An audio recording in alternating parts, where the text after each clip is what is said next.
I'm really proud of them. I mean, they're only third years, and they really taught me a lot about debate and my sort of what I was predisposed to, and they really opened up my eyes. So it's been a pleasure to coach with them. They're really nice people too. Yeah, they're cool.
using the mic.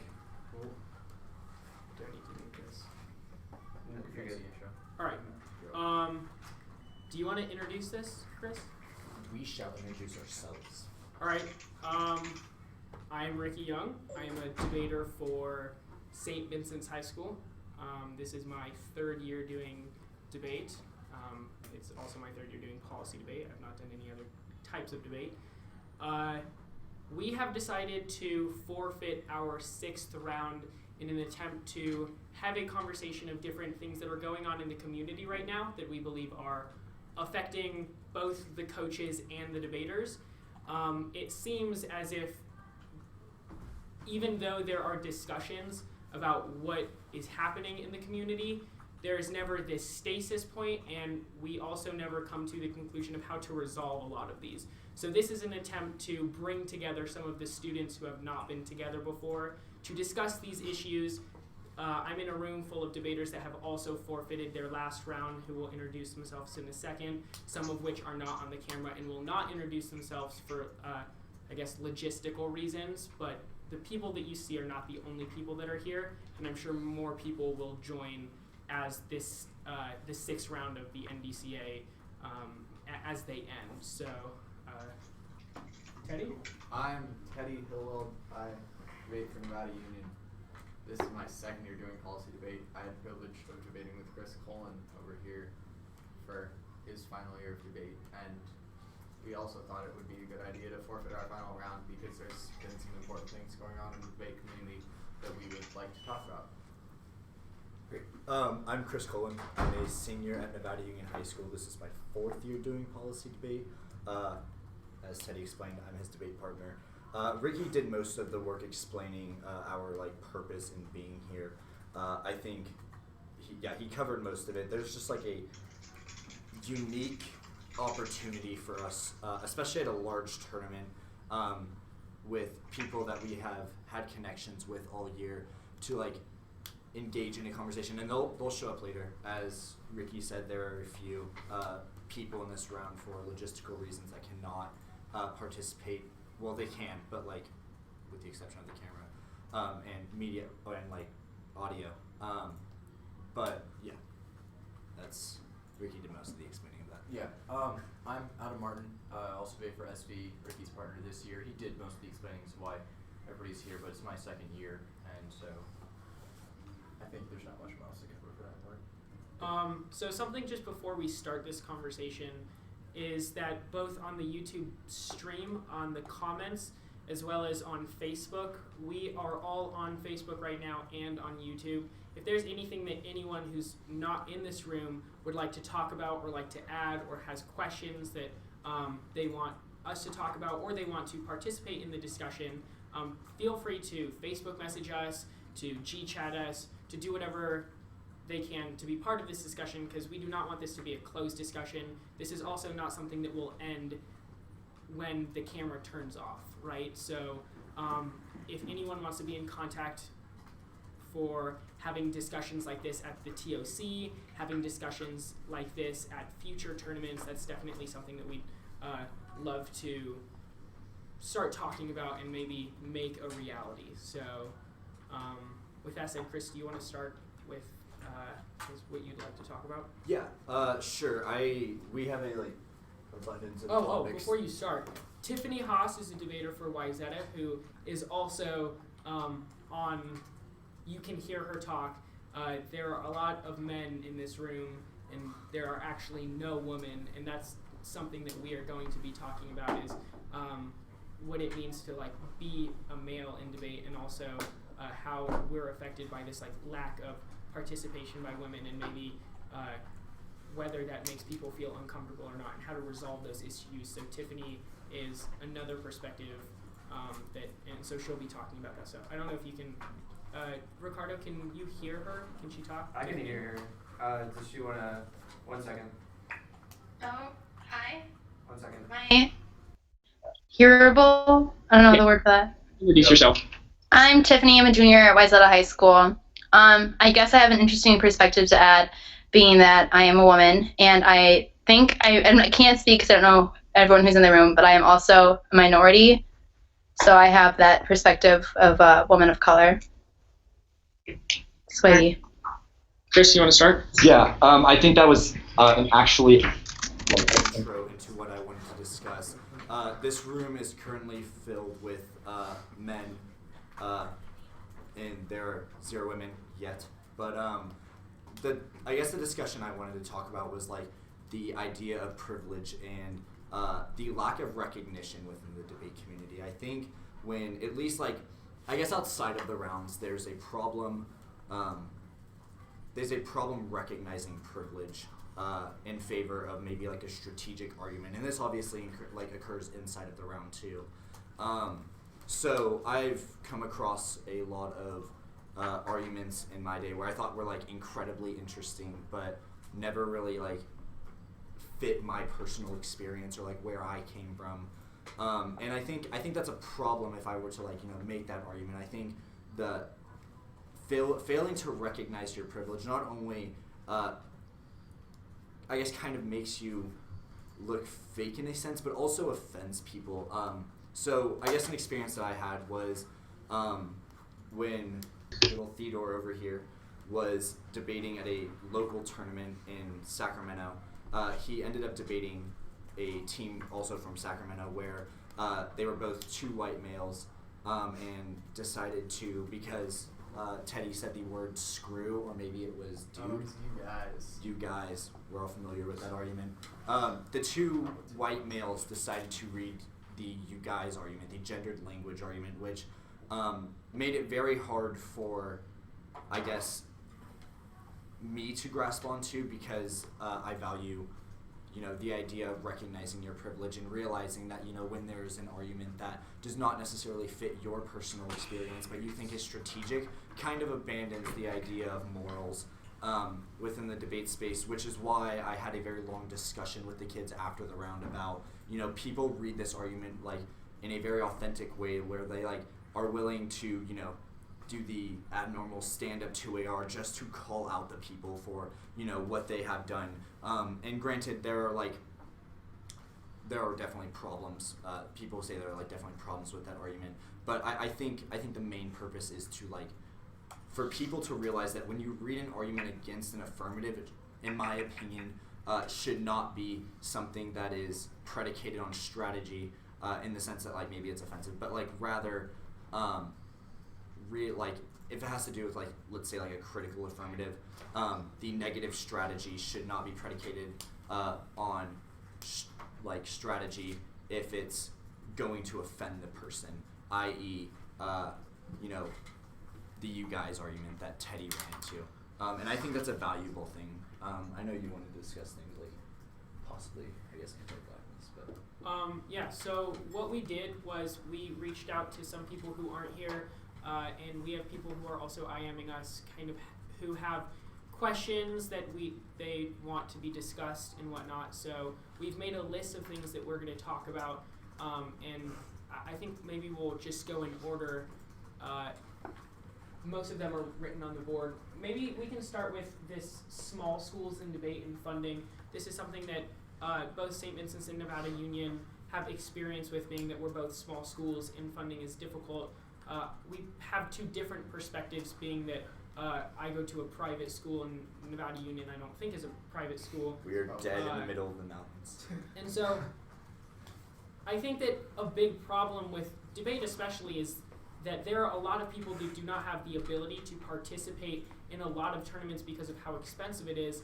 And I don't know if there's really been a lot of conversations among students of how to resolve this issue of funding for small schools, and whether it's a problem with debate itself or whether it's something that the community can do in order to prevent kids from not being able to attend high school tournaments, which I think the majority of us can agree that debate is a very educational activity that everyone should have the ability to participate in, period. So, I mean, do y'all have any answers to that question, or like things like small school funding? Yeah, unless Teddy would like to talk about it. No, you can go ahead. Okay, so I guess, yeah, there is an answer in my opinion to that question, that like when I interact with people that, for the most part, come from a very distinct area that I do, I come from, I live on a farm in the middle of the Sierra Nevada mountains in California, where I drive like 45 minutes to school, like through mountains and like over hills. And I guess in terms of like funding and how it occurs, in a rural area, funding like tax revenues that go to the school are predicated on like housing tax and like population of people that are there. Rural areas don't necessarily like obtain a lot of funding because of like the small amount of people that live in the town, which means in a sense, one, we have substantially like less funding that is given to us compared to like another school. And I'm not gonna like shout out schools, but that occurs. I think another distinction in terms of funding would be we're a public school, but we debate private schools all the time. So things like we end up debating schools where like people have to pay like $30,000 to go to the school, and I guess that's like an uncomfortable feeling in a sense, because last year I don't like for the people who like debated us or like knew what we were reading on the F, we read this argument. It was a ruralism argument. It was a huge personal experience argument about how we come from this place where no one really knows where we are. I can't count how many times people have asked me, "Are you from Nevada?" But we read this argument about how we come from like this super rural place. We don't there's like a funding problem with our school. The school doesn't fund us. Like, thankfully, we have this amazing group of like parent boosters who, like this boosters club made of parents who are able to provide funding for us. And essentially, the argument was kind of predicated on Dr. Shannara Reed Brinkley's the 3-tier process, which includes personal experience, the organic intellectual, and the academic intellectual. And I guess the problem wasn't necessarily I've had discussions with people and they're like, well, these aren't necessarily like debate issues, these are like structural issues, and I agree, they are definitely structural issues. But I guess what really made me uncomfortable about debating this affirmative, telling people about my story, like very personal stories within the debate space, not only about my school but about my personal life. What made me very uncomfortable was the constant to and R on framework that was like, yes, you're talking about the topic because you're talking about transportation, but you don't defend the United States federal government. And I guess the problem that I had was I would sit there before the 2AR and ask myself almost before every 2AR, what was the purpose of reading a plan text? What was the purpose of defending the United States federal government? And I think that's a question we all have to ask ourselves, because when we debate framework, most people are just like, you should talk about the resolution, or you should talk about the topic, and we agree. But I guess in terms of funding, in order to talk about the topic and in order to talk about the resolution, it requires a lot of things that involves this structural disadvantage that we have, i.e. I have to help my grandparents work on a farm. I'm constantly busy. My sister, when she was about my age in high school and I was a kid, had to work to help pay for bills with my parents, and there were structural problems, but the lack of recognition from the debate community meant that I was necessarily excluded because I couldn't spend 3 hours a day cutting a politics dissent. And I think that was, and it's not I think the politics dissen's kind of interesting, but there's a problem when it comes to a resource disparity as well, and I think that's what Shannara Reed Brinkley talks about, and how she gives a story about some of her debaters named Iggy and Ben who, constantly worked because they had to feed their little sister, buy clothes for the little sisters. They didn't have time to go back, to the squad room and spend 10 hours discussing or cutting cards. They had to work to pay for, to survive essentially. And I think, in a way, the lack of acknowledgement and the lack of recognition of that from the debate community excludes people. Now, and I think that kind of gets into what I was talking about earlier with the privilege sense. Some people in the debate community don't necessarily have the same experience as I do, which means they don't understand. So when they're well, no, you're excluding other affirmatives from the community, or you're overlimiting the topic, which excludes people. They don't assume what it means to live outside of the debate space and outside of debate tournaments in terms of structural disadvantages. And I think that's a fundamental issue we have to acknowledge is funding for certain schools and how small schools operate on a national circuit. Like, I'm surprised I was able to stay on a national circuit for 4 years. But like, I also do think that was like a product of our like booster club. So I'm not even speaking for just Nevada Union either. I acknowledge other rural schools, i.e. schools in Montana who can't sustain a debate team, small schools even in bigger cities, the urban debate leagues, they're looked down on sometimes. There's certain debaters that I've interacted with who I found to be some of the most like intelligent people I've ever met are looked down on because they come from a UDL, and I think that's a structural disadvantage in terms of how we approach the structure of debate. And yeah, I guess funding is something that is like critical to acknowledge within the debate space, and without it, simply debaters quit. In my opinion, I was tempted last year, but yeah.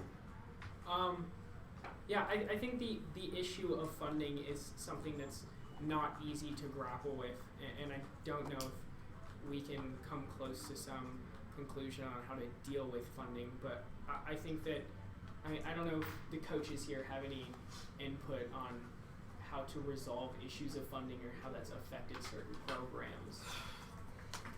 In my debate career, at least, I'm going to speak for me and like my experiences. I've been in a lot of different places in the spectrum. I started out as a suburban school in Las Vegas that didn't have any resources, that didn't have, coaches per se. I had an administrator that was the greatest role model and leader that I could have ever had in my life, and I learned more about being a good human being than I ever did about permutations or intrinsicness theory or anything like that. And that was very valuable, and I didn't get to go to debate camps except for once where you were actually at Stanford that year that I was, because my parents couldn't afford it. I couldn't ever go to the Glenbrooks because that was $1,100. There were things that I would just never have the opportunity for because of things that, you had 2 tournaments a year that were your shot at the TOC. You don't get your bids, you don't go. Then I was very fortunate enough to get hired at the Meadows School, where Connor is now debating. Another mentor who is absolutely instrumental in my life, Kirk Knudsen, who, that's a different situation. You have a headmaster of one of the most prestigious private schools on the West Coast that saw the value of debate and said, at all costs, we will have a program I don't care, and we'll have a great program. And they went out and got great instructors and coaches and dedicated everything they have. Went to the college level and went to a new program that had a lot of resources. And I went and coached at a college program that had no resources. So I've been everywhere. Now currently I'm in Capital Debate and Club Team.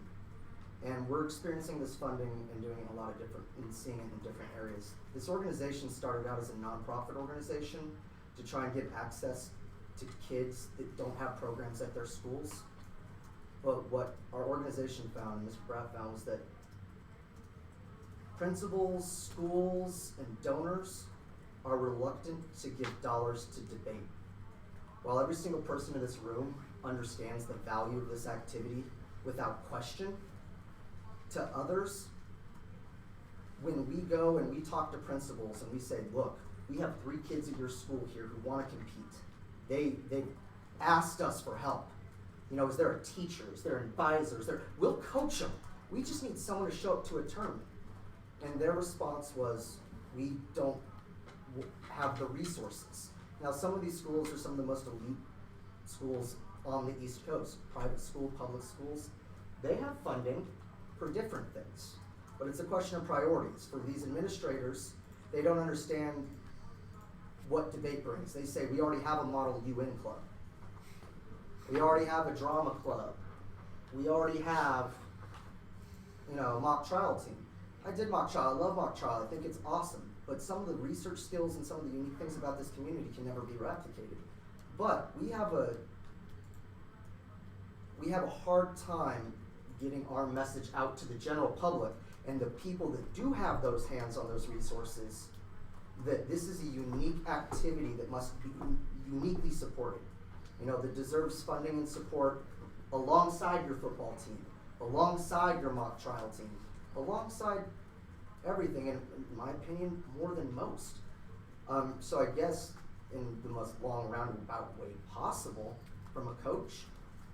I don't have an easy answer to the funding at all, except that we as a community and on individual levels, on team levels, as organization levels, we need to do a better job of getting our message out there and demonstrating to the world why this is so incredible. I think it's a travesty that in the past few years, some of the largest moments on the pop culture radar for our activity have been controversial moments where people may or may not have acted out of taste. Those things go viral. The acts of kindness that I see on a daily basis that keep me coming back, the friendships and the relationships, and the kinds of change that I've seen in my students over 17 years, the kind of change that I see in myself, the kind of influence that debate has had in everything I've done, from the music industry to the sports industry, now at Capital Debate. We don't get that message out. And so we need to help each other. If you got a Facebook page, tell me so I can like it, so I can get your visibility up. We should all make a commitment to be spreading each other's praises and joy. We should be proud of each other, and we should be just sending that message to everyone. Debate is good, debate is good, debate is good. And the more that we can really just firmly spread that message, the more likely it is to get to the people who have the money to donate, who can be influential boosters, who can give their time, who can donate hotel rooms, who can give flights to people who can't afford it, cut entry fees. Because anybody knows me, I don't have the money, But at the same time, every chance that I do to give my hard-earned checks to kids for access, I do. And I learned that from Kirk Knudsen at the Meadows, who worked every summer at Sun Country Forensics Institute and never took a dime. Every single bit of his money from his contract, he made that institute promise, went to scholarships to kids who could not afford it. And I think that we should, whenever we have the means, we need to do that, and whenever we don't have the means, we need to just be representing our community to its fullest and getting that message out to everybody. Debate is good, debate is good, debate is good. Everyone deserves the opportunity, no matter your socioeconomic location. Do you think that things that can happen, or do you have any input on how to, spread that message? I think something that's happening now with the help of Ricardo in tournaments like the NDCA is live streaming rounds, putting them online, because it was difficult even when I show like my family or people who go to my school debate. It's difficult to not only find debates, but to find debates of people that I know of, people that I've heard of, people that I know, and so it's kind of hard to advocate that debate is something good when no one really, it's hard to explain. You can't just sit someone down in 5 minutes and be like, this is debate, do you like it yet? So other than things like live streaming and something that's happening now, which Kevin Chen asked me to talk about, is this whole tech debate, which is different types of camps through online. Do you think there are ways to do that, to make? I know there are. Our organization does it. I currently have over 100 kids on my team from middle school through high school. Every single class is done exclusively online using interactive webcam technology. We run full debates. We run full instructions and lectures. We have video libraries for lectures. If one of our coaches just cuts a file and they have a strategy on it, upload it, the kids can watch it. If there's a tournament and plane costs are really exceptionally high and it's hard for us to get a number of coaches on the ground, we'll have our coaches there, in their bedrooms in their PJs in a live room waiting for the kids to jump online or give them a call to get some telecoaching. Yeah. And it does not replace what we do here.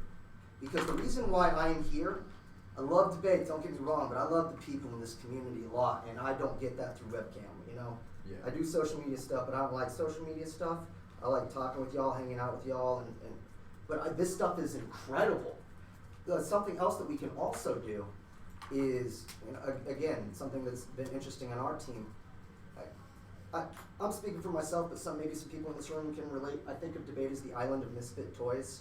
It's the place where I finally found a home, where I found a lot of other people that care about the same things and think about the same way that I do.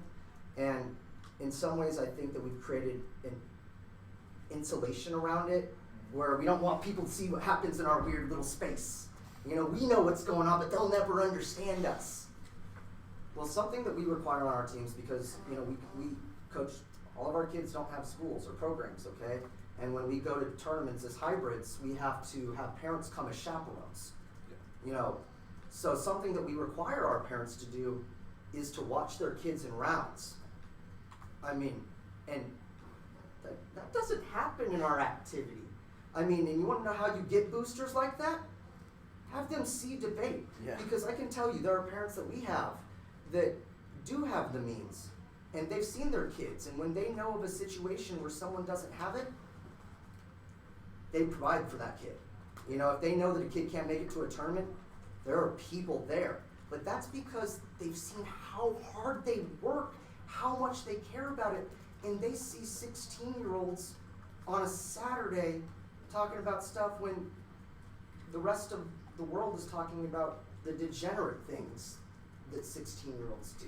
Yeah. So we need to invite people who are not debaters here. We need to be proud of what we do, and we need to wear it on our sleeves. I mean, let's open this space up a little bit. And if there's practices or things that we're doing that we're not proud of, we should probably change those. I agree.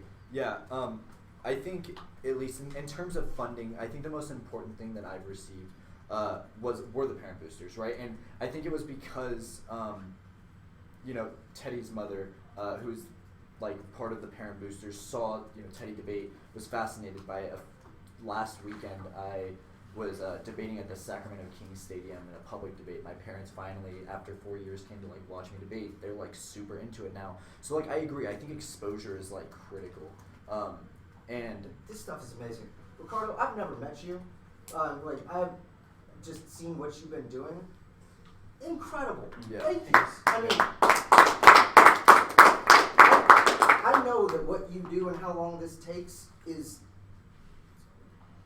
it's unreal, the kind of dedication that you're doing to this, but the fact that there were 600 people at a time watching the finals of the NDT because of this, I mean, awesome. when has 600 people ever watched the finals of the NDT? It's too late. Nobody's at the finals of the NDT. But you change that. So, I mean, stuff like this does help. It's awesome. Yeah, exposure is awesome. There was a question about certain grants that debate teams can get, like certain funding mechanisms. I think one of the most recent funding mechanisms that I've personally used and I've seen was the GoFundMe site.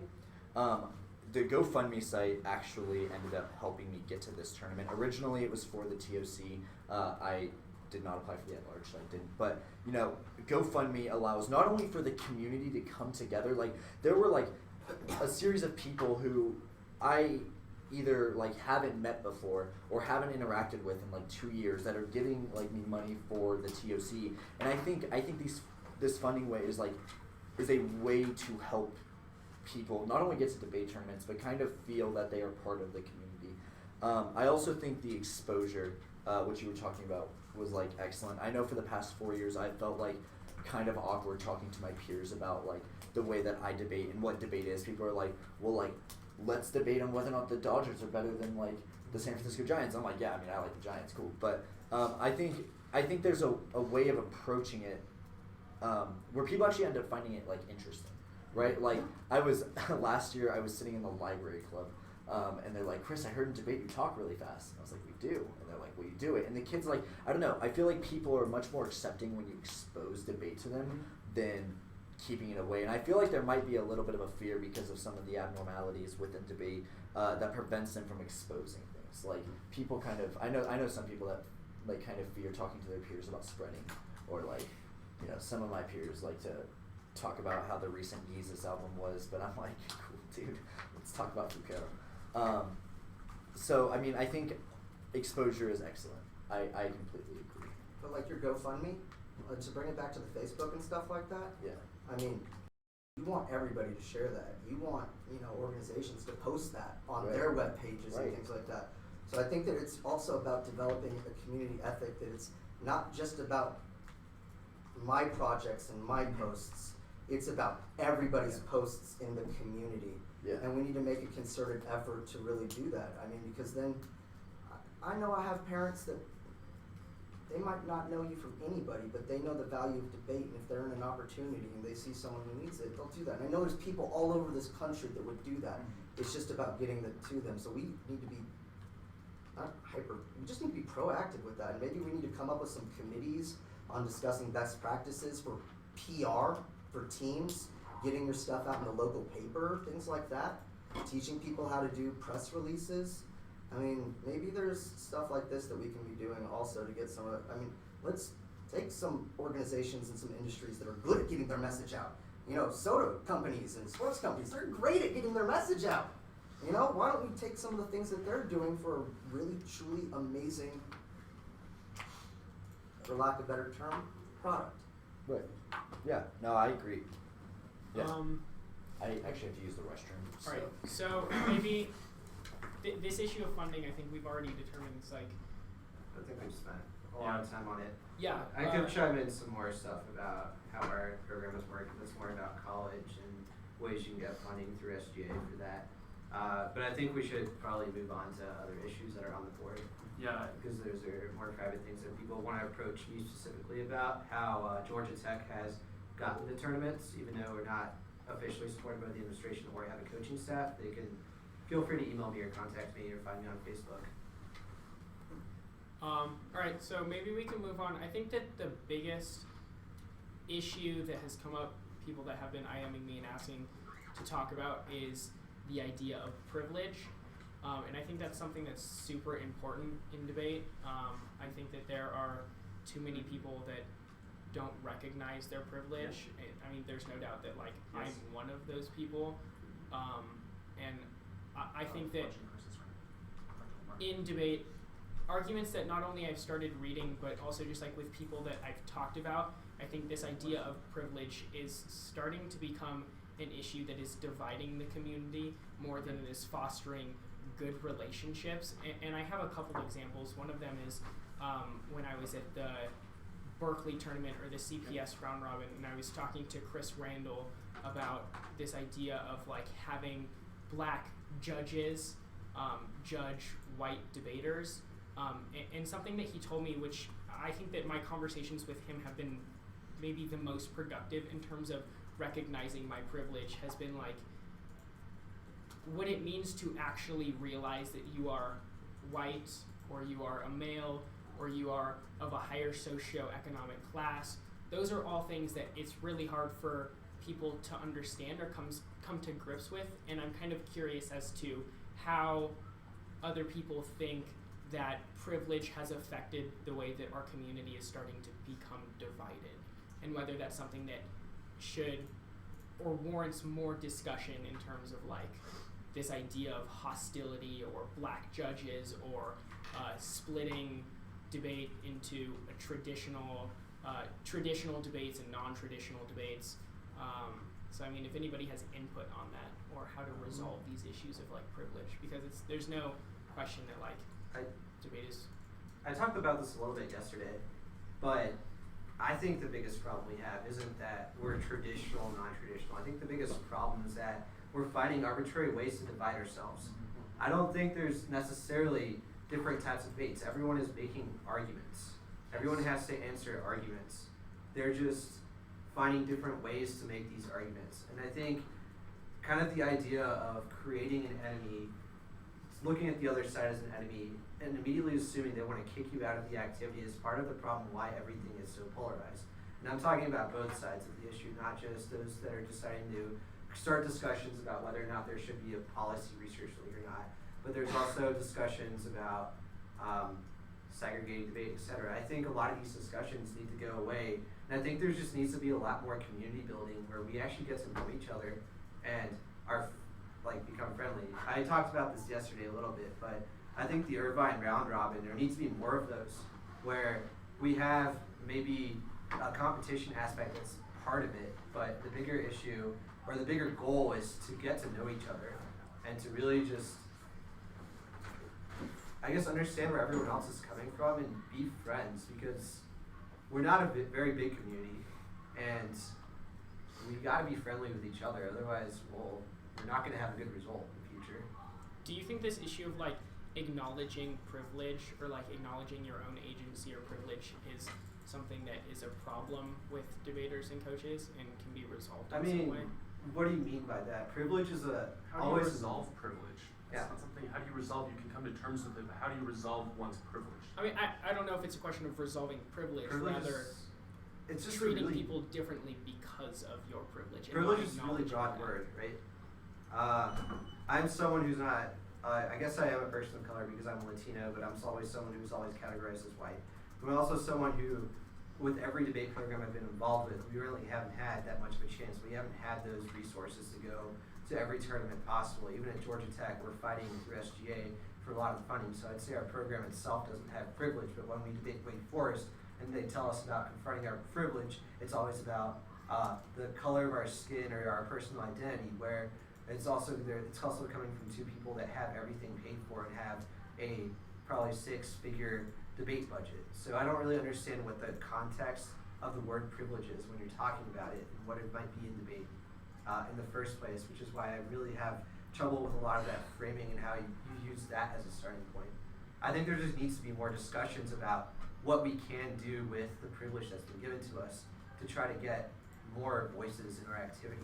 How and where do we I have have a those question. conversations? Yeah. Sure. You know, because there haven't been any women to speak yet, besides the one that's here virtually. Do you want to be on camera? No, I don't. Okay. So what happens after you recognize your privilege? Oh, actually, I had a really awesome debate about this yesterday with Niles West CH, because the affirmative that they broke against us involved the 1A is a white male, and he talks about what his privilege is. He talks about how he has been in the United States for a long time.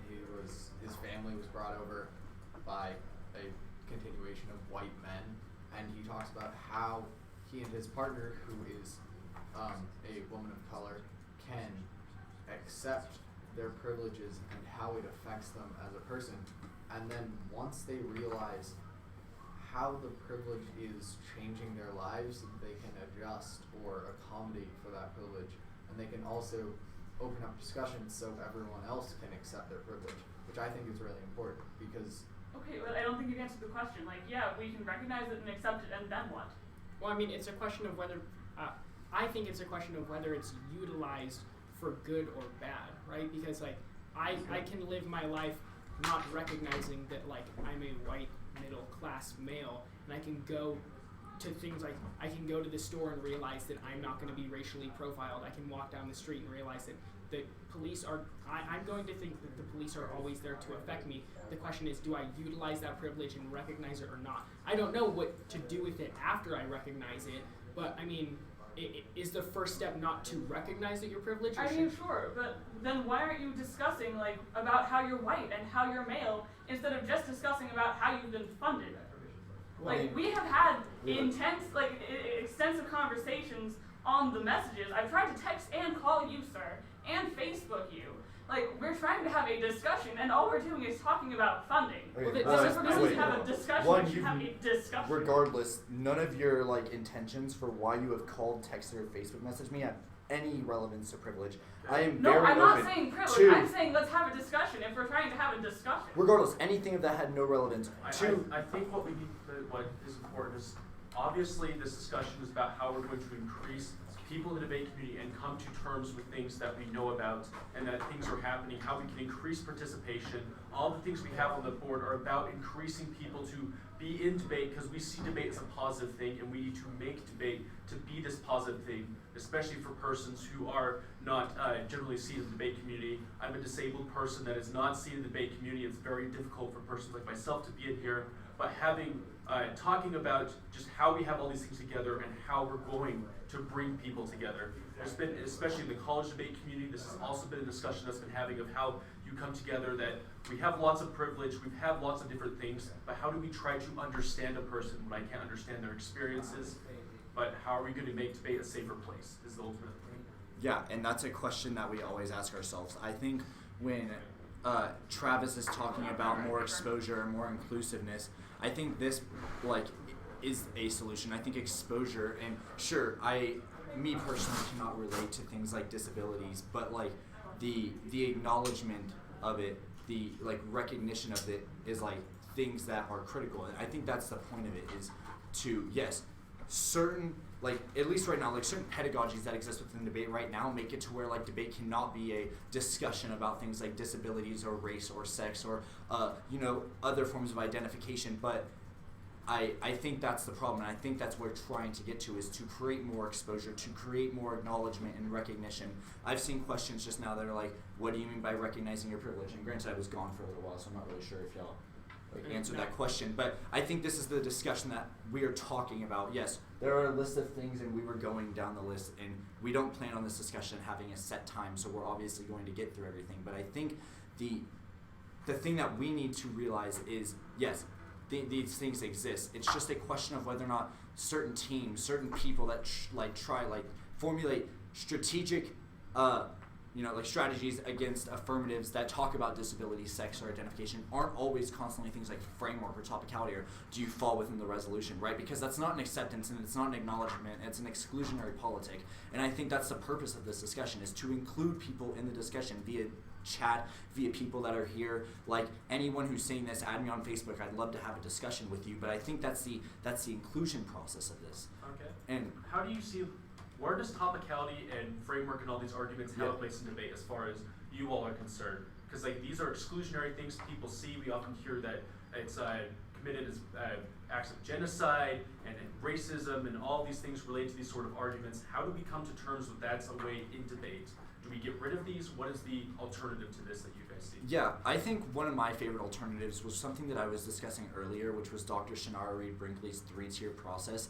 Her process, like I said earlier, includes like a framework that includes arguments that are predicated on like personal experience, being an organic intellectual, an academic intellectual. I think all of these have a sense of allowing forms of pedagogies to exist where I can discuss being a person who comes from a very low-income family, has structural disadvantages, but also relates to the topic that we were discussing, right? So I think when we talk about framework and topicality, we're like criticizing it for only creating it's an exclusionary politics that only includes things like the academic intellectual, right? The person that can only go for like framework and topicality may like manage to exclude us, and I think that's what the point of this is, to endorse methods, to formulate new ideas in which the debate community can become like more inclusive. I have a question for you, only in that like the way that you introduced yourself, I guess, for this conversation, is that there are reasons why you at times don't feel safe in like the debate space. I guess one, what are those reasons, and how does not just arguments like framework and topicality, but this idea of people not acknowledging that there are people who do not feel safe in said spaces, like how do you think that the issue specifically with you can be resolved to create more of this a safe space? Debate is inherently normative. It has a lot of normative structures and is focused on reading really fast, having tons of cards, and this excludes persons of color, women, other people who do not have these sort of capabilities and huge coaching staffs, which is another problem that we can't constantly be able to address. But in addition to that, it goes farther than that of just the fact that because we have normative practices and say that this is the only way debate can work and it shuns other forms of difference, that means to individuals like myself and other people who have different viewpoints or think differently or have different ways that they express themselves, that they can't be included in the discussion because it's something that's not important and they're shunned from debate. So I think, I don't know the girl's name who was in here a minute ago. Bria. It seems like she was more focused on this idea of like resolving these issues. Do you know of ways in which something like that can be resolved? Or do you have any ideas, I guess? Yeah, I feel that the word resolved is kind of silly, but what I think it is it's more of addressing. It's like, as myself, I am a white, privileged male. I've come from a background of wealth. I've also realized that I also have lots of things that reduce my privilege. It's not a constant scale. Privilege is not something that's a very zero-sum thing, but it's to recognize that you come from systems of privilege, even if that privilege doesn't always recognize you. To say that you are having a capability above what is considered the norm, with white male privilege whether it be that because I'm white I don't get thrown in jail as much, or if I'm not going to be immediately classified for being a criminal. There's lots of different types of privilege in debate. We don't recognize that there's people who act differently and come from different ways and see things in different ways, and we exclusively make debate this white male wealthy activity. We are no longer addressing these opinions. Yeah, for sure. These experiences. Yeah.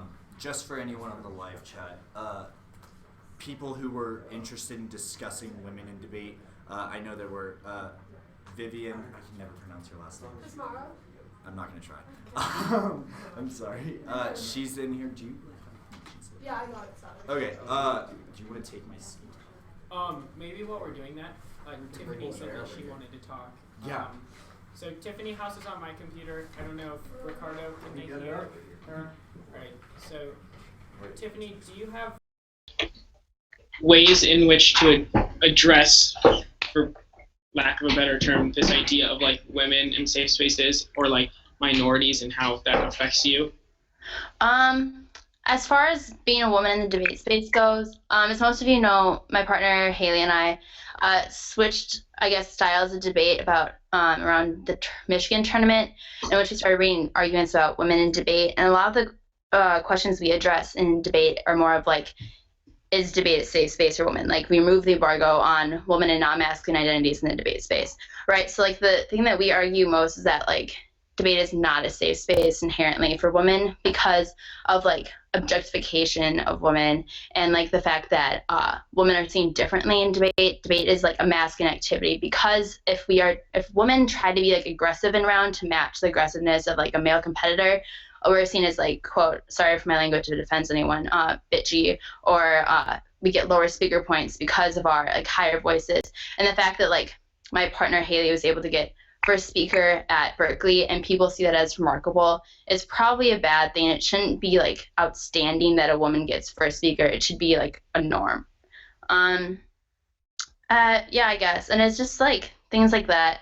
As far as being like a woman of color, the way that it's impacted me personally is that people will tell me that I should stop complaining about my problems in debate space. Like against us, people will be like, your type of feminism is white feminism. And like, I am white passing, but I am a woman of color, and it's kind of like, I don't know. It's just like weird to be told that I should stop complaining about my problems. When I spoke to Chris Randall about this idea of like a safe space, what he said is that there are people who cannot understand that debate is not a safe space. Just like being white, I cannot understand what it means to be black. I cannot understand blackness. That doesn't mean that I can't try to understand what it means to be white so that I can address like certain problems. But how is it that people that are unable to understand this idea of like a safe space can go about to make sure that debate, I mean, although it can't be neutral, is more of an open space for either people of color or women? The way I see it is that you can create a safe space by obviously stop promoting like I guess like not like abuse, but you know what I'm trying to say, like abuse, I guess, of like women in debate. Like, be kind, be like open to their participation, don't actively like bully or harass them. The most helpful thing for me, like I was going through a tough time around after the Glenbrooks tournament with like a lot of people telling me they were like cutting patriarchy good files and saying that patriarchy is key to like pornography, which is key to society's like technological advances. And it was like really offensive things like that, which were not necessary to come to me and tell me you were doing. And it just really affected me. And the most helpful thing for me was having like a female role model. Like, I don't know if any of you know, I think you probably do, Peyton Lee, like she debated Northwestern last year. She was really helpful for me. She sent me a long email, like helped me through it. A lot of my coaches, even my male coaches, like shout out to Dustin. He's always been really helpful. And Raheem Shakur, as well as Miranda.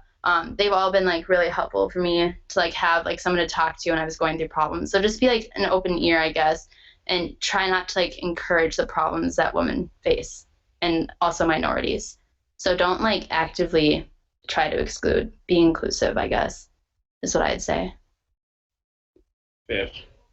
I mean, I would agree. I think it's different being a girl in debate because there's like a lot of like, I guess, standards that people expect you to meet. Like, for example, like kind of what Tiffany said, like whenever I'm like a little more sassy than I should be, people are like, "Whoa, you need to calm down." But like when I'm not, It's like you need to be more sassy, so it's kind of hard to find like the middle ground of where you can be assertive enough, but not too assertive where people are just gonna be like, "You should calm down."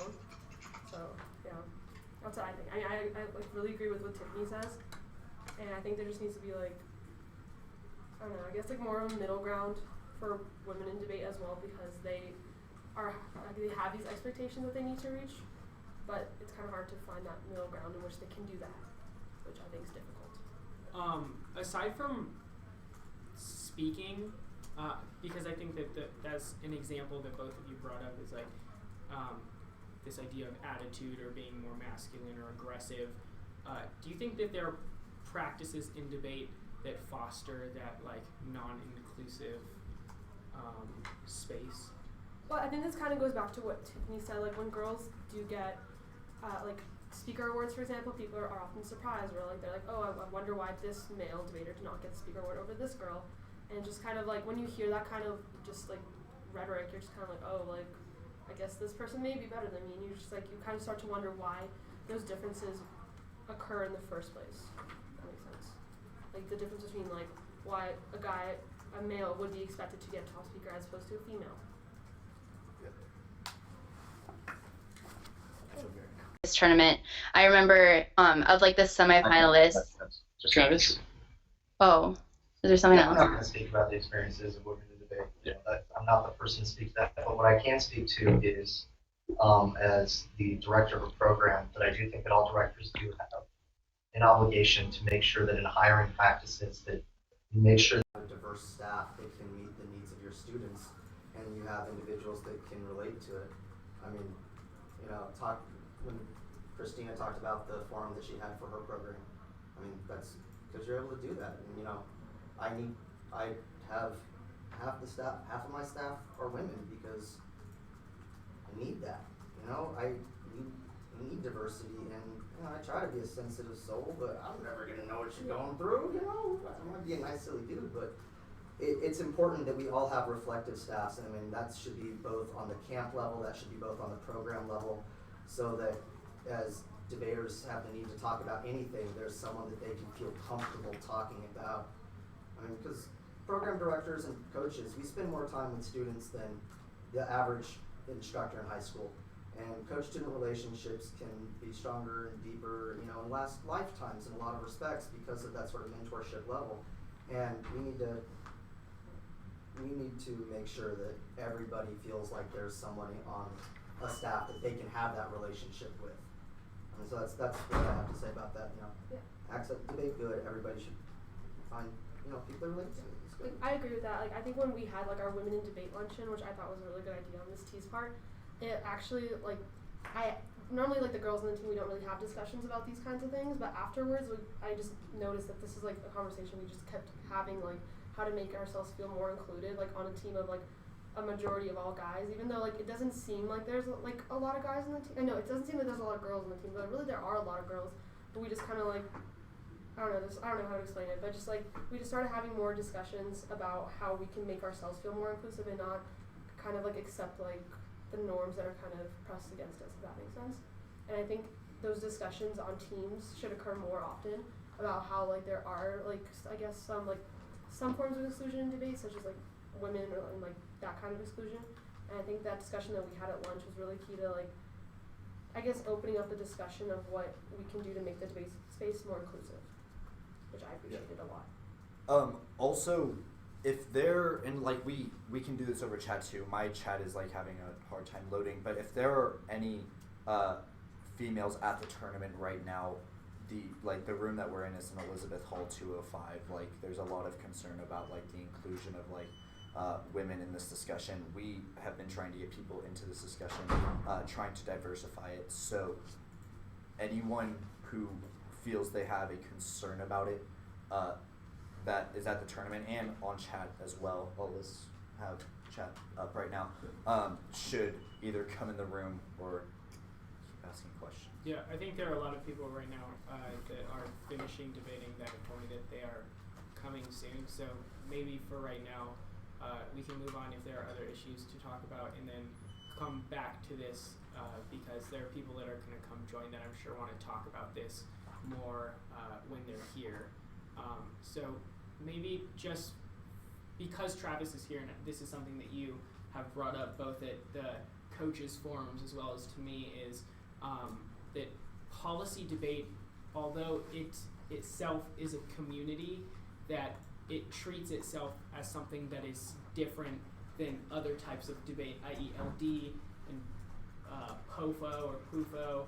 And so I know you wanted to talk about ways to engage in other forms of debate and why this is such a closed community. So I think it's just kind of more general than that, just in terms of respect, and kind of goes back to something that Ricardo was saying, that debate is about arguments.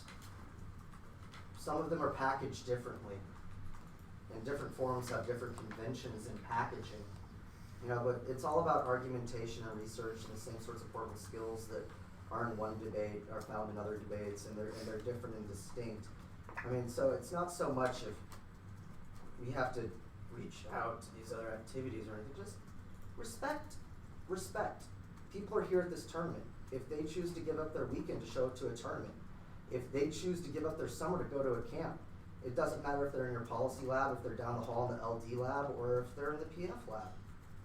We should give them the respect and applaud them for being a part of the community and taking the time to get involved in debate and argumentation. Just common respect and appreciation. Everybody finds their niche. Let's respect people's choices and not just respect everybody. People can decide what they want to do. I think that argumentation is good. Debate's good. Debate is good. Debate is good. Debate is good. I don't care how you do it. I don't care where you do it. Debate is good. Find your jam and do it to the fullest. And I hope you have people that support you, and you hope you have access to it. And I think that needs to be the message for every event and everything. I agree. Yeah. No, I agree. I think that, there's like a problem where, I hear these jokes when I'm sitting with some of the policy debaters that are like, oh, you're reading this argument? I'm pretty sure like PF and LD are down the hall. And it's just like, it's not like they're like less credible than us, or like we're like more advantaged or anything. But I think you're right. I think we should learn to respect the community. I don't think the community that we talk about when we talk about like the debate community or like where we're from is exclusive to just like the policy debate community. I have many friends who do LD and public forum and even speech events, and I find them to be the most like intelligent people that I've ever met. There's a lot of coaches that do a lot of them and go in and out of different circles, and I've coached all events this year, in debate. I've judged all events this year in debate. And we're all here for the same reason. It doesn't matter what our codes are, what building we're in, or who's judging us. We're all here for the same reason. Debate's good. There are a few people that are on video chat right now that wanted to talk about hybrid teams, and Charles and I were IMing each other, and Charles asked if we would talk about hybrid teams specifically in relation to the TOC. So maybe Daniel, if you want to start this conversation, because I'm sure you have more background on this stuff, then feel free to. Okay, so for those who don't know me, I'm Daniel Hirsch, and I'm a debater for Capital Debate. The stream was kind of messy.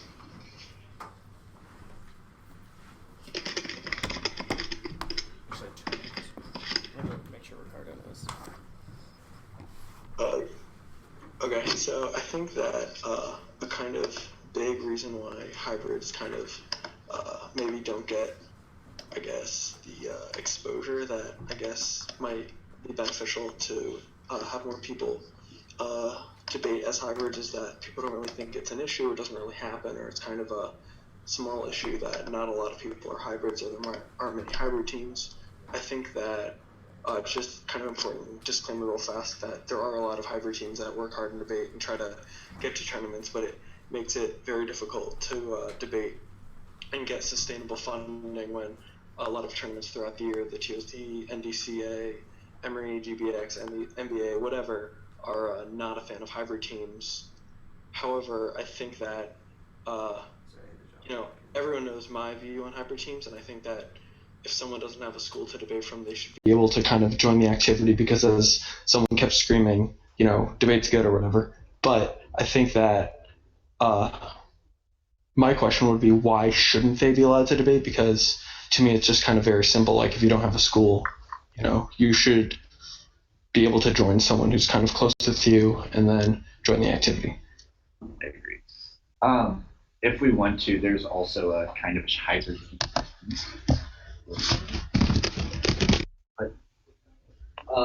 I mean, I think that there aren't really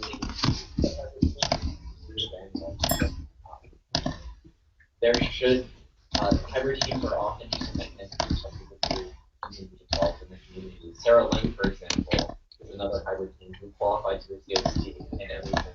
Started a program by herself, and because she didn't have anybody else to debate with, had to debate with somebody else. And while that's led to some it's still been very successful. And I just don't understand why it would be logical for people to be barred from the activity just because there's institutional support. And I think that it's the same kind of conclusion that leads to lots of bad things. Personally, the reason for it is because persons from schools that like to have coaches come together like to not have schools that are, there's rules against it because schools, they don't want people combining debaters together, but I don't see that as much of a problem. I think the reason for the rule doesn't make sense when it's being used by individuals from schools that no longer have this capability. We had the NDCA where a SF State and Irvine combo team went to the national debate tournament because there was no resources at SF State to be able to sustain them, and Irvine has to put its resources into these debaters. So the fact that it's not something that's inherently exclusionary or terrible, it's something to help bring people together in the community. So I don't think that a reason to have that. As coach for Mr. Hirsch over there, working for his program, and someone who has a lot of hybrids, here are the potential downsides, and these are real, okay? You know, the people that have fears of these sorts of things are incredible, upstanding individuals, and they're trying to look out for the community. I mean, and there are some concerns. The first concern that was mentioned are people that would try and create these super teams, okay? That's a fear. I think one other fear, or one other potential thing, and not necessarily fear, something that we need to look into and really be cognizant of, is systems in which people try to, or in which hybrid teams could damage existing school programs or somehow prevent schools from being started. Programs from being started and limiting the school structure. Those are serious concerns, and I see it on this side. They are concerns, but I do think that there's ways around it. Something that we do on our program, like I said, we got a bunch of kids who do not have programs at their schools. When Mr. Bradford started this, he went to the Howard County schools and went to every principal, every single teacher, said, we gotta do this, we gotta do this. They said, yeah, we have mock trial. Nah, teachers don't want to do it. They're too burnt out. Nah, we don't want to put the funding. So we said, we'll do it all for you, you just need to have a teacher. They said no, they said no, they said no, they said no. After years of going about trying to go through the schools, Mr. Bratt decided that we need to go bottom up. And so created sort of a coalition and started coaching kids on this. Now, there are some rules that we have in place that prevent some of these things from happening on our teams. We have kids who compete with us or take our classes, both, some who have no schools, but some who also participate on other programs. If you are going to travel with Capital Debate, okay, and you have a team at your school, you have to compete with your team. That's not an option, okay? You don't get to make that choice. We are not some sort of refuge for you because you don't like your squad or the arguments that you're running. You've got to go through your school. We support existing school structures. Yeah. I came from a school that wanted more. I don't want to ever take anything away from the school. The second thing that we do, if you are at a school and you have a program, but you would like to travel above and beyond with our, I get permission from your school. And you are not allowed to attend a tournament with us that is opposite a school with your tournament. I don't want to start, we want to support all types of debate, and that includes local debate. So the kids that are like, I don't want to go to the stupid local tournament, I want to go to the Glenbrooks with y'all. No. Debate is good, debate is good, debate is good, and that local tournament is good too. And we don't want to take kids away so that those numbers dwindle and those tournaments can't happen. So we do not allow that in under any way, shape, or form. Second thing, the other thing that we also do, there are some instances, if you have someone at your school, you have to debate with them, unless there is an uneven number of students, in which case, if there's a program that does have a hybrid option for you because they too have an uneven number of students, then we have to get permission from your coach for that in order to allow that to happen. So, and this has led to some frustration on our team, and I know what Daniel's gone through. I do. I know what his partner's gone through. I've seen it, and that's really rough. But I think that some of these limitations could stop that, because now we have an entirely other class of student that we have. So we have those in Howard County and those sorts of areas. We have students that they don't have programs at their schools. Nothing. We try and we try and we try. Administrators don't listen. We have parents write letters. We have PTA meetings. They don't want to do the resources. And a hybrid team or a club team is the only outlet these kids have. So for us, it's all about working things from every single angle possible. It all comes down to access. We want kids to debate. Debate is good, debate is good, debate is good. And if you have a school, you need to support it. Another thing that we also mandate is kids on our team that gets resources for us that have teams, that are mandated to share evidence, strategies, and coaching from our team to theirs. They are mandated to be mentors and leaders to take our resources and specialization that they get from us to take from their schools. We give free consultation to schools to help build programs. Anything that we can do. But if there's an instance where because of every reasonable effort's been exhausted and you don't have a program at your school, then we gotta come up with language, we gotta come up with situations where kids can debate. Now, super teams are a real thing. We can't allow that to happen. Kids leaving their own programs or hurting their own schools to do other things. That is a real thing, and we can't allow that to happen. So, but I think that there are ways to be vigilant about it. And in the end, in a place in Howard County where there was no debate before at all, and we had to start out as club teams, we now have Centennial. We now have River Hill. We now have Reservoir. If I just 30 seconds. Yeah, go ahead, Daniel. Alright, so the super team thing is something that I've thought about pretty obsessively for the past couple of years, and I think that making the restriction that as long as you have some school team support, teammate, coach, whatever, if there's some other person you can be with from your school, you can't be a hybrid, which obviates any question of he-math being with Big Q or anything like that. Yeah. However, if you don't have a debate team or other debaters from your school, I think the alternative to allowing hybrids to debate is quitting, which is probably a bad thing. That's really it on the hybrid thing. I think there are a lot of other really important discussions we have. Thanks for letting me talk. Agreed, and that's why we're fighting this fight for you, Daniel. I couldn't agree with that more, but the concerns are real and we gotta work against them. Yeah. I think there's an interesting way that we could also point this out. I think that having schools come together and making hybrid teams is something that I don't see happening because people can transfer schools. It is something that happens, especially in Utah. We've had people move from lower programs to higher programs, so-called, because people like to be in the places with the better coaching, with the better people. So I really don't see this problem with hybrid teams because it's just not logical. But that's a problem. Yeah, but that's a problem. But that's a problem where you is. have people who have a school and they're building a culture.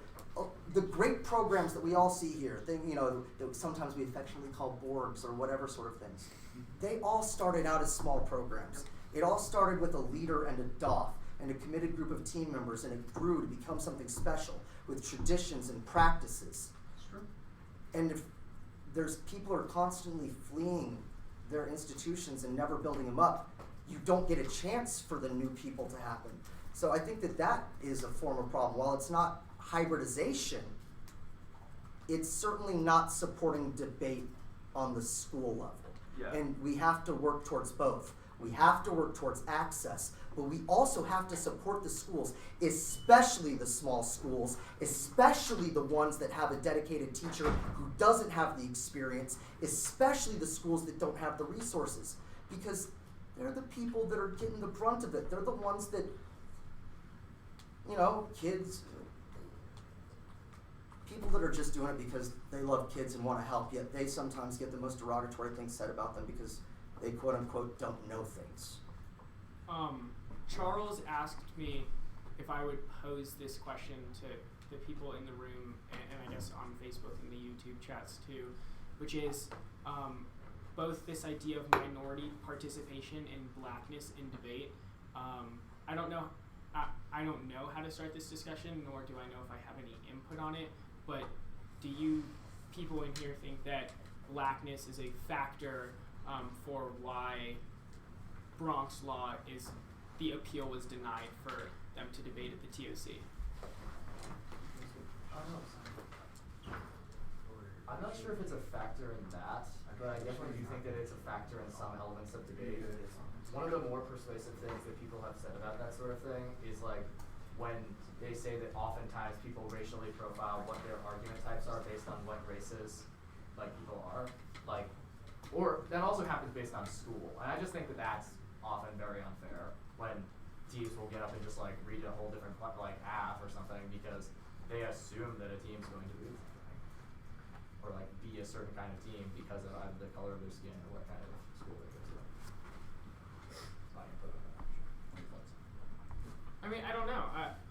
The only thoughts that I have on that is I don't know why people who do not debate can decide that people who have done so much good for the community would not be allowed to go to a tournament, any tournament, but a tournament like the TOC. I don't know why we are preventing kids from being allowed to participate in tournaments, period, especially when they've worked as hard as Gio and Charles and gone through all the things that Gio and Charles have, and I haven't talked to them that much about it, but I don't think anyone is able to realize how much change they've actually done, not just in debate, but also the change that they've done to kids that have also changed the way they act. Earned their way to the TOC, and Slim built her program from the bottom up and started debate as a sophomore and made it to the TOC.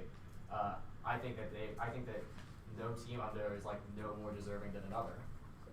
Yeah, I also feel and I had this discussion with a few people about the way we frame the TOC and how I've talked to a few people who are well, just by nature the TOC is elitist, and I'm why do we hold those values within the debate space? We're creating a more inclusive space. Yes, I know it's a prestigious tournament, but I don't think the framing of it being elitist should justify certain teams not getting in because of a hybrid entry or because one team might have done more work than another, or something like that. And I agree with Greg that no one team is more deserving than another, because I feel maybe if one person were to cut 50 politics cards or in a day, every day for a week to prepare for a tournament compared to a person who gets a criticism, I think the value in debate doesn't, I guess, justify who goes to a tournament or not, and I think that's kind of destroying the value of debate. And I think it's destroying this ability for us to be inclusive within the debate space as well. And I guess when I was talking to these people, when they were well, the TOC by nature is just naturally elitist, and I was just it was just a really uncomfortable feeling that I'm part of a community where we have to have certain structures of elitism. Yeah. I see this kind of going back to the hyper competition in debate. What is the point of debate? As we have this more and more exclusive tournaments, we talk about the TOC not having these debaters there and they can reject them for whatever reasons. I think we need to talk about what types of things should debate be about. We want to have forums, we want to be able to have inclusiveness in debate, but how do you have that when you have inherently one winner and one loser in debate? I think debate means something different for everyone. This is at least something I've been thinking about for a while, because obviously there is competition, but I think the fact that there is one winner and there's one loser. I think debate has to mean something different for everyone. So I don't think necessarily it's about winning or going to the TOC, but I think it's about, I guess, enjoying, like, I guess the experience that you have, because you do get to research, so you can talk about what you do want to. Like, I guess framework's a thing, but you can still talk about what you want to, like, talk about. But I think that debate shouldn't necessarily be about, like, the competition. And if we want to talk about what debate is for everyone, I think it's kind of hard to do that because it should mean something else or something different for everyone, and I don't think it's something we can kind of, like, pinpoint down to one thing. I think competition is good in debate. I think the alternative Chris proposes that wins and losses don't matter, leads to a self-serving model of debate where there are no battles, is no one who advances to elimination rounds, and that we just devolve into, I mean, I'm not so sure that evolve is the best word to use for this, but we transform into a forum where, we include everyone, let's talk about things. But I don't necessarily think the educational merit in it, because obviously the ballot is some sort of a reward for whoever does the better debating, and for sure the ballot has for the team who did the better debating. Now, what that better debating constitutes is obviously up for discussion and can be decided upon, but I think the community can be inclusive without, like, the notion of wins and losers disappearing. Like, obviously wins and losers don't define how good you are at debating, don't define, like, who you are as a person, but wins and losses are also, like, an important component of what motivates people to do research. Like, if I didn't have the goal of getting to the TOC this year, I don't know if I would have done half the amount of research I did. I don't know if, like, I didn't have the goal of winning rounds, that I would have done, like, half the participation and half the effort and the debate that I did. So I think that that's an important component of debate that should not be disregarded because of like the intrinsic problem associated with, like, that creating hierarchies in the first place, because there's obviously a team who is better and a team who is less good. So I think it's what we need to talk about next is with this type of ideas of competition things, how do we address persons that come from different backgrounds, that have different type of arguments? The identity arguments have now come into debate. Competition is probably good for education, but how do we address this type of competition and this type of coming with other people with other experiences? I think that, like Christoph says, the competition is a necessary aspect, because otherwise there would be, I guess, people breakdown almost, like people wouldn't be encouraged to debate as much. And I think Christoph said the alternative is no competition. I don't think that should be the alternative. I think rather it's keep competition, but remember the other things that matter. And don't make competition the only thing, because it's when you make competition the only thing, when the TOC is the only thing that you care about in debate, that you as a debater don't get the other educational aspects, you don't get the community aspects. And I know, as somebody who tried to get to the TOC my senior year and didn't, who had to go through the at-large process, like, I needed the competition to continue, but at the same time, I never made it the most important thing, and I probably would not have enjoyed this as much if it was the most important thing, and I probably wouldn't have had much fun with debate. And I think for anybody, anyone's identity, so long as you keep that in mind, you can deal with the competition. Yeah, I agree. I also think in the sense that, like, I agree with you that, like, people should find debate valuable in other senses outside of competition. Like, competition should remain, but I think the problem right now is when people are so hyper competitive that what Tiffany was saying earlier, when, you know, people were so hyper competitive that they were willing to go cut like a 50-page patriarchy good file, is when it gets kind of ridiculous and destroys the value of, like, our education debate, and just formulates these pedagogies that are, one, not, in my opinion, of course, unless there's someone, like, explicitly sexist that is in the community or oppressive, I guess, I don't know, it's just, it's unreal and kind of destroys the value of the debate space. So. Are there coaches that are in here that are willing to give some input on what they think about this whole idea of, like, how to engage people, whether framework is some people's attempt to engage, and whether it's an appropriate way to engage some people? I'll talk about that a little bit. For me, like these questions of whether or not framework is an appropriate response to some of the identity arguments that have been proposed or whatever is in some ways a strange question, just in the sense that those debates frequently are all about what the debate space should look like. And I think there's an entire genre of arguments that are responsive to that, which we all sort of lump in together as framework, that are really just articulations of what other people think that the debate space should look like. And so to me, it becomes a question of like, are you going so far to the right that you're like, you have to have an instrumental defense of USFG policy and you can't read a critical impact to anything ever, right? Or are you proposing like an alternate method for, you know, what the debate space should look like? So to say that framework arguments as a totality shouldn't be allowed, I think actually precludes some of the more important parts of those discussions. And you know, I'll be the first to say that I would rather judge a more quote unquote substantive debate, but I think that the best debaters can make framework debates into things that are about political methodology that are important. So I think that we should be careful not to dismiss an entire genre of argumentation out of hand either. Yeah, I actually think you're right. I have a friend named Brooke who engages framework that's like very distinct from, I guess, the normative way of engaging framework. The argument that rather than saying, you know, you kill our education or like you like over limit, rather the interpretation is that the app should engage with the state. And I think that's kind of a better, I think that's a like decent alternative method to normal frameworks. But I mean, I'll still stand my position that I think some framework arguments are exclusive. I think this also is like a little bit of an interpretive question that's different between college and high school communities, because I think what you're saying is like what constitutes a normal framework might be very different than the one that I was. Because to me, normal framework, right, at this point means things like ballot commodification arguments, things about macro political structures, et cetera, et cetera.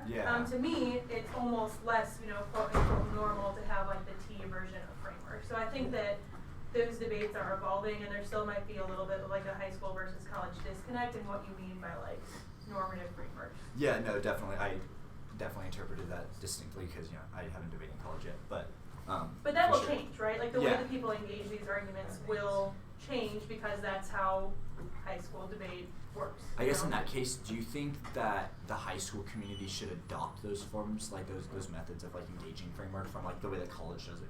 Well, this is actually kind of like my argument for competition good, right? Like as identity arguments have begun to win more rounds, you know, whether it be at the high school or college level, that has forced people to become more sophisticated with their framework and or other arguments to the point where they now actually engage the substance of the app. So I don't think that we even really need to be like, oh, you should do this. I think that people respond to competition naturally by saying we need a more sophisticated and nuanced, you know, interpretation of what these arguments do. Okay. I think that there was a very important debate at Blake that sort of touched on this.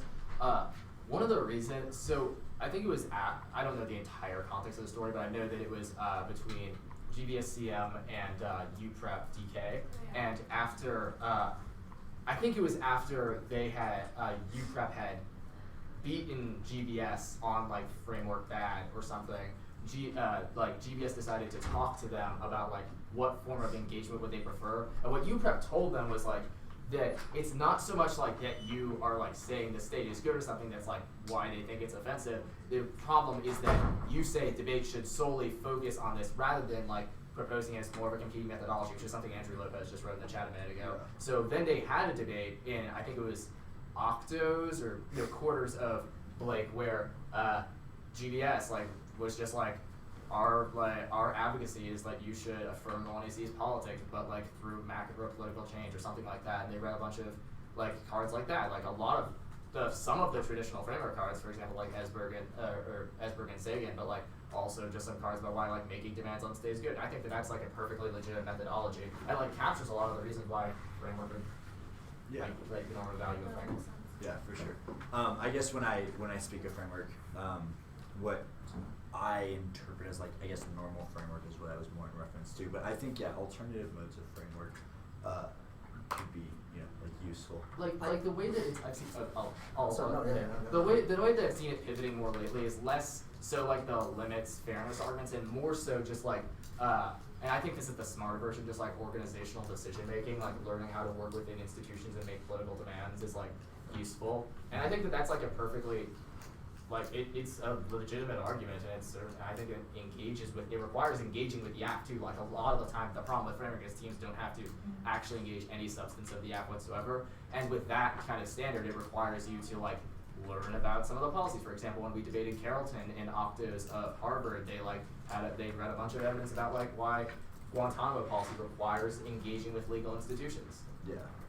And I know when I debated several times, special teams that are part of capital debate, instead of reading framework, they're reading like a counter FC saying like you should use the state. It's like more effective to try to like take over the state in that way instead of like a direct like framework argument. Just like you need to do this. Yeah. They like propose it as a counter advocacy instead, which I think is pretty effective. Instead of like labeling that as like straight framework, it's just like okay, we're not going to force you like bunch of definitions, like bunch of like generic decision-making arguments. No, like just use a state because, and they always have several cards of just like, this is why infiltrating the state is net better than like the affirmative advocacy alone.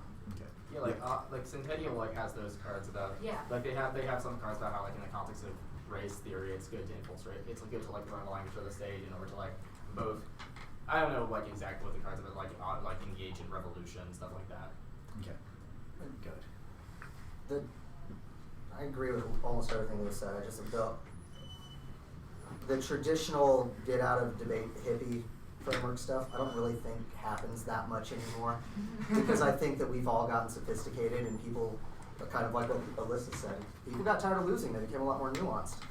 I don't think that it's ever acceptable to tell anybody to get out of this activity for any reason, any way, shape, or form. Questions of methodology, that's solvency. That's alt solvency. That's case solvency. Cool. I mean, if you're not telling anybody to leave the activity, debate. That's what this is about. Just don't tell anybody to leave the activity. And I don't think that's really happening that much anymore. Maybe it does sometimes, but you know, not in the rounds that I'm judging. But that's just maybe because of.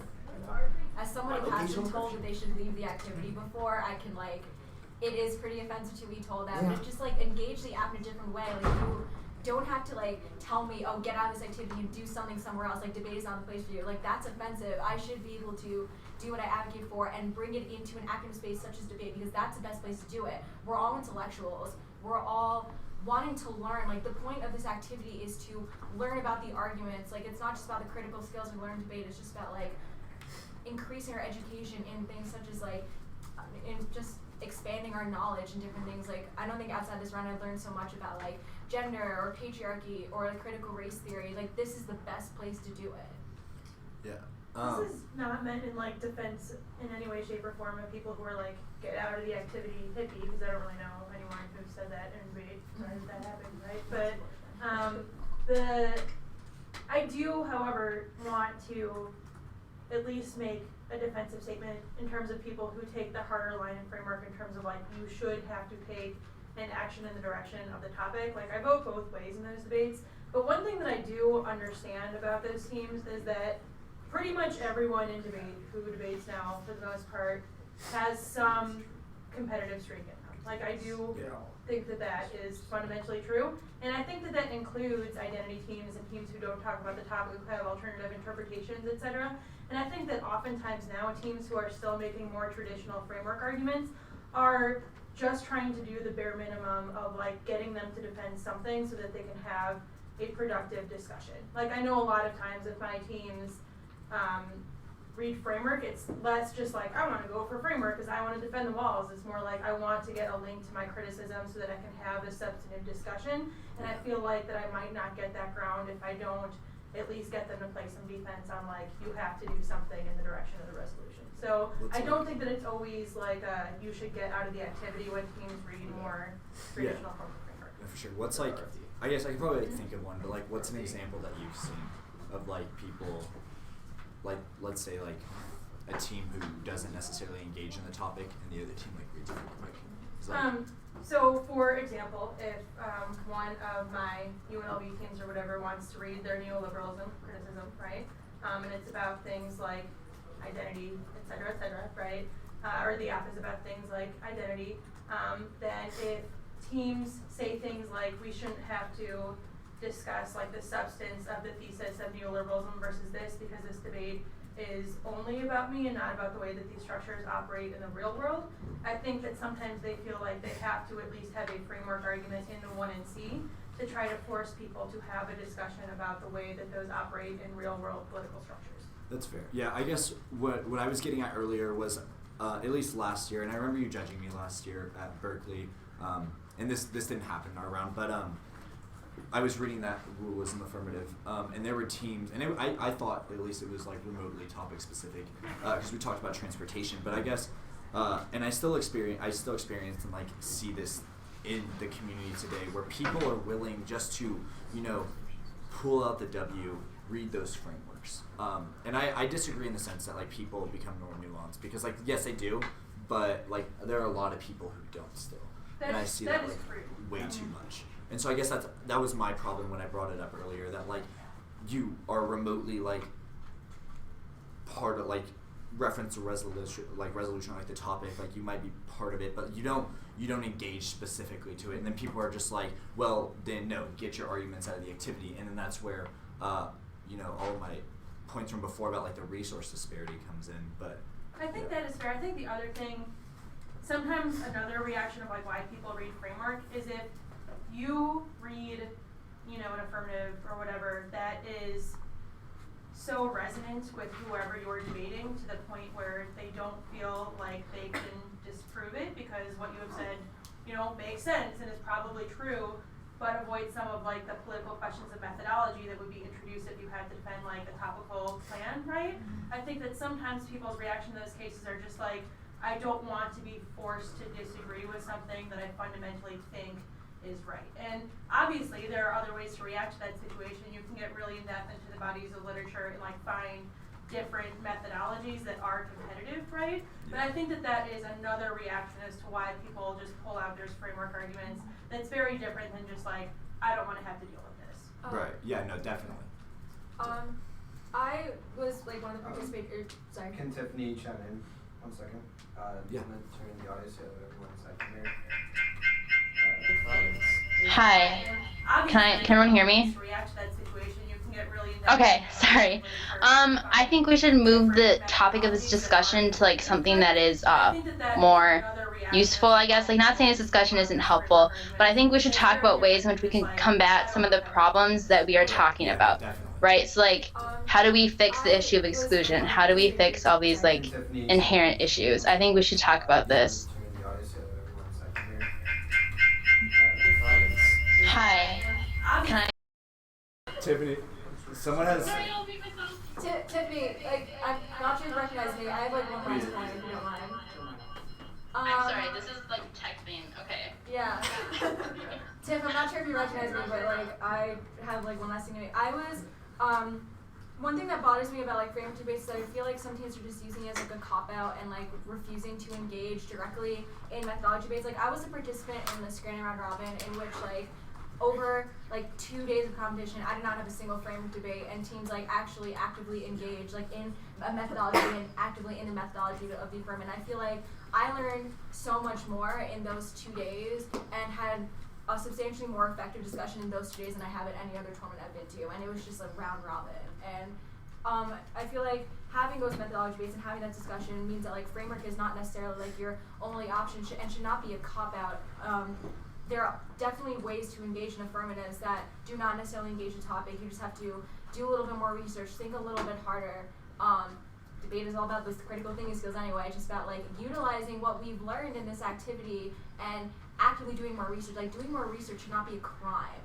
It should be something that people should actively be doing, because that's what's going to make us better people. That's what is going to give us the best education that we should be getting out of these debates. But what happens in a world in which you don't have like the means to do that research? Yeah. Like, I think that's also something we need to consider, because I think there's people who maybe don't have like a coaching staff that like a lot of people do to be able to make like produce that kind of research, or maybe produce like arguments in which they can like effectively, I guess, counter another like person's like perspectives in a debate. So I think whether or not we have that research is a key part of what you're saying. I guess that's true, but it's always just like using like a computer or a school resource or like reading a book or something like that, and coming up with at least something. Like I understand like teams that are smaller might necessarily have all the resources. Like I definitely understand that. In that case, that wouldn't necessarily be a cop out. But I just in a situation where teams have the resources, have the coaching staff, have all the tools that they need to just do a little more research and actively engage, teams are just not doing that. Okay, Daniel Hirsch wants to.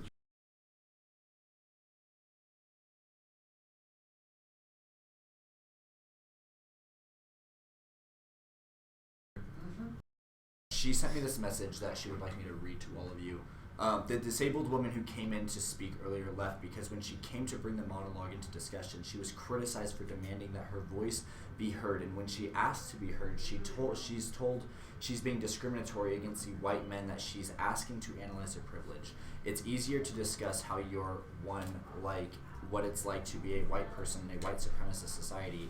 And she's not sorry that she asked the white men to surrender the spotlight because that's what privileging oppressed voices in the debate space is about. She just wanted me to read that to you. What's the context to that? We were talking about the idea of privilege within debate and its correlation to strategy. I gave the example earlier of a team that debated my partner Teddy at a local tournament. There were two white males reading the "you guys" argument, and the point that I was making was that people who read those kind of arguments that are incredibly privileged, being white males reading an argument that's like gendered language, I'm offended, means that some of the people in the debate community don't recognize their privilege in terms of like identity, and we had a long discussion about it. And then I actually left for a little while and I came in and she was in here, so I don't actually remember when she came in here or the beginning of it. Well, what happened when Bria came in? Yeah, Ricky, you were in here. I left to go use the restroom. Well, we were having a discussion of privilege, and I think that the question that she was trying to get answered was, what happens once we acknowledge we have privilege? Like, when people acknowledge that they have privilege, what happens after that? And it was I'm not sure if it was a question that was answered, other than, I think my response was, is it better to acknowledge privilege and then try to see what you can do after, or is it better not to acknowledge privilege? I don't think it was really a conversation that came to any conclusion about anything. I think she was just asking, like, when men come to the conclusion that they have privilege because they are male, or when white people come to the conclusion that they have privilege because they are white, like, what happens then? Yeah. And if any of you would like to, I have a response, but Well, did she get upset at the response? Like, I'm trying to figure out where this message came yeah, I mean, I wasn't in here for the response, but what I was going to say, I think she left before I said anything. What I was going to say was, after it's not a question of what happens after we recognize our privilege. It's like, you are going to read an argument that's predicated on a strategy, but probably violates some of the moral code that we should have in this debate community, i.e., in the gendered language argument that I was talking about earlier. I guess it's not a question of just what happens after you recognize your privilege, but rather recognize your privilege and don't violate those moral codes. So you should not be a white male that reads the gendered language argument. I think that response is fair. I think that, people who are in that position could do well to do a little bit more reading about this issues. I've been reading a lot about what it means to disclaim privilege at the beginning of academic stuff or whatever, and I'm happy to send you some of those ideas, but yeah. I do think Bria is getting at something that sometimes, and I'm not saying this about the people in this room, that sort of can lead to just okay, we've acknowledged our privilege, we feel inclusive now, so those discussions of what happens afterwards are maybe not the first discussions that we need to have, but I feel her frustration from a literature base / just experience, as a person in the community with where she was getting at with that, Also, awards is going to start at 3, and there's someone from the university speaking that the tournament really wants you to hear, and they want me to go over there and just let you know that awards is happening, that you should try to go there at 3, and that we can continue the discussion during ELAMs if we want to, but we should really try to make an effort together. I just wanted to say that. maybe it'd be a good idea to find a good stopping point Yeah. for now and then go. I think we should make this comment and then have. Yeah, quickly on that point, I think that the issue is that the point of having discussions like this is so we can answer questions like that. It's not that we don't have a direct answer to the question of what do we do once we confront our privilege. The point of having group discussions like this is that we can all discuss what our privilege is, and then we can attack the problem of what we're supposed to do about that, what we can do to change how we function in the world. And we're not going to have the perfect answer, but we're going to do our best to figure it out. Ricardo, did Daniel want to say something? Yeah, that's what we're going to transition to. He's also not in the frame right now, so. All right. Oh, he's back. Let me switch the audio. Hopefully it won't be too tricky. Should I turn mine up?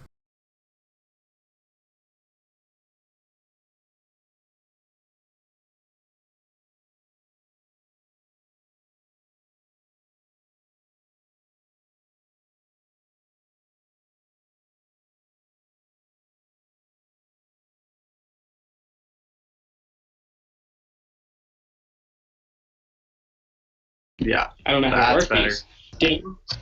Okay, I think that people mentioned kind of remedies to the problem, which I think is a good shift that we're starting to talk about how to address these issues rather than just kind of in the abstract, here they exist. I think that kind of actively choosing resolutions is an important process that we should all be mindful of when we're trying to think about what kind of discussions we're wanting to be having. I think that having a resolution that is inclusive of these different methodological discussions is important and would kind of obviate the need for, framework debates, because I think if that within the resolution people can have genuine discussions of methodology that either based on their personal experience or not is something that they deem important, I think is something that would allow for more predictable and controversial discussions. I think that a large and shrinking portion of the activity is worried about having some stasis point or whatever, and I think that choosing a resolution that allows for this, I know Ricardo is working on one, I know Rashad is working on one, I know a bunch of people are working on these things, and I think we just need to be more proactive about the resolutions we choose, among other issues. It's a small step, but I think it's one that we have to take before we can say that, these discussions will be productive, because I think absent that, the people that want the PRL will still read framework, and they'll always do that unless they get their ground. How long are awards in, Ricardo? I don't know. I think it happens about 2 an hour. That's when they say double. When does it start? It starts at 3? It starts at 3. All right. So we probably want to cut this off in the next 5 or 10 minutes. All right. Maybe just before we end it, the reason, just for everyone who's here, the reason for starting this discussion was not by any means to come to conclusions of things that we should do. It was not to sit up here and just be like, yo, we're white and we want to talk about problems. This is Chris and I and other people in this room feel like there is a community that is starting to be divided, and it's something that can be solved. I think that everyone in the community can agree that there are steps that we can begin taking in order to do something. And although there are a lot of people that have strong beliefs that are not in this room, this is not the end of the conversation. So in the future, I'm sure everyone watching can agree that things like Facebook groups that have been started, Facebook conversations, video chats at the TOC, anything that we can do in the future would be helpful. It's better than not having a conversation on this stuff, or having a conversation that people are excluded from or asked to leave, which has been happening recently, it seems like. Yeah, he laid it out. Does anyone have anything that they want to say or talk about before we end this? I would encourage you all to talk to Bria during the process of awards, because I agree with you, Ricky, but something in here, I don't know why I wasn't here, happened to make her feel not included, and I think that maybe understanding why that happened would be a good way to kind of start the next discussion. I was gonna go talk to her after this. maybe after we come back, I was going to propose maybe like discussing the idea of like women in debate a little bit more, because I think there are a lot more women in this room now, and I think that discussion would be extremely productive. I have a question about that. For that discussion, I'm going to personally remove myself from like the panel area. Can we have like an all women panel, like including coaches and debaters? Oh yeah, I don't understand why it's a panel period. Yeah, I don't. The video kind of reflects that. I think you mean like the panel that's like directly like. People that are in the camera shot. Yeah, people that are in the like, camera over shot during there, this so discussion. it's. Yeah.